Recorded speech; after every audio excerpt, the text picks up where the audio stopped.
Bom, vamos direto ao ponto. É simplesmente impossível contar a história gloriosa da seleção brasileira sem falar do nosso amado Esporte Clube Internacional. Para quem acompanha de perto a trajetória do nosso futebol, hoje a gente vai fazer uma análise visual fantástica, um verdadeiro mergulho na história colorada nos palcos mundiais. É uma linha do tempo de puro orgulho, mostrando como a nossa camisa vermelha, a nossa essência, sempre esteve lá, brilhando nos momentos mais icônicos do esporte. E o ponto de partida dessa nossa análise é um número absoluto e cá entre nós, impressionante. 24. Exatamente 24.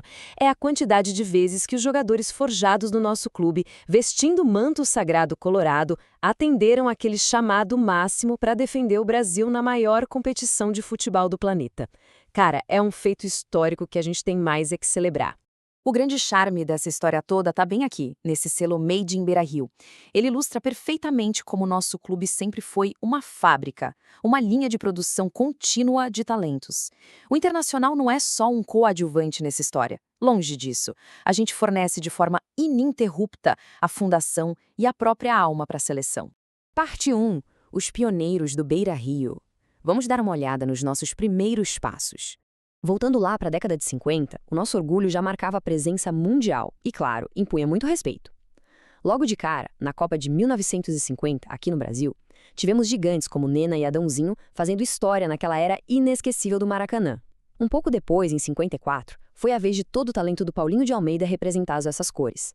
E aí, dando um salto rápido para 1974, a gente vê a elegância e a categoria pura do inesquecível Carpegiani. Foram eles, esses pioneiros, que pela primeira vez levaram a nossa garra colorada para os olhos do mundo inteiro. Parte 2. A nossa era de ouro. O finalzinho dos anos 70 e a mágica década de 80. Olha, o nível de genialidade sobe de um jeito absurdo agora. Em 1978, a gente teve o Batista mostrando absolutamente toda a sua força técnica e imposição ali no meio de campo. Mas em 1982 que o nosso orgulho atinge um patamar quase lendário, né? É o retorno do Batista, só que dessa vez jogando lado a lado com o nosso rei, o inigualável Paulo Roberto Falcão.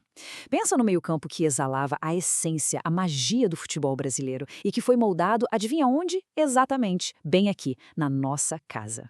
E acompanhar essa transição é uma coisa fascinante. Nas convocações dos anos 80, a gente esbanjava a elegância pura, a técnica refinada de ídolos como o próprio Falcão e do Mauro Galvão lá em 86. Agora, em compensação, quando a gente entra na virada da década, chegando em 1990, essa elegância ganha a companhia da raça, daquele sangue nos olhos mesmo. Com nomes de peso como Tafarel, Dunga e, de novo, Mauro Galvão, o DNA colorado simplesmente passou a ser a base defensiva e o espírito de liderança implacável do Brasil. Parte 3. A base do Tetra. O clímax absoluto na década de 90. Aqui a gente fala de nomes que viraram lendas imortais em 1994. Tafarel, Dunga e Gilmar.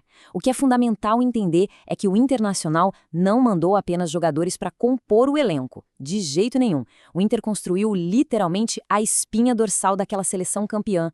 A gente forneceu as defesas milagrosas do nosso goleiro, aquela cena histórica do nosso volante guerreiro erguendo a taça do mundo como capitão e toda a solidez que finalmente trouxe a glória do tetracampeonato para casa. É arrepiante. E fica muito claro o domínio absoluto do Tafarel e do Dunga ao longo de toda essa década. Presta atenção, nos anos de 1990, 94 e 98, a presença dos dois formou uma hegemonia que impressiona qualquer um. Eles mantiveram um controle de ferro na equipe nacional durante 3 Copas do Mundo consecutivas. Basicamente, uma era inteira ditada pelo talento colorado. Parte 4. O orgulho colorado contemporâneo. Um olhar para as décadas mais recentes.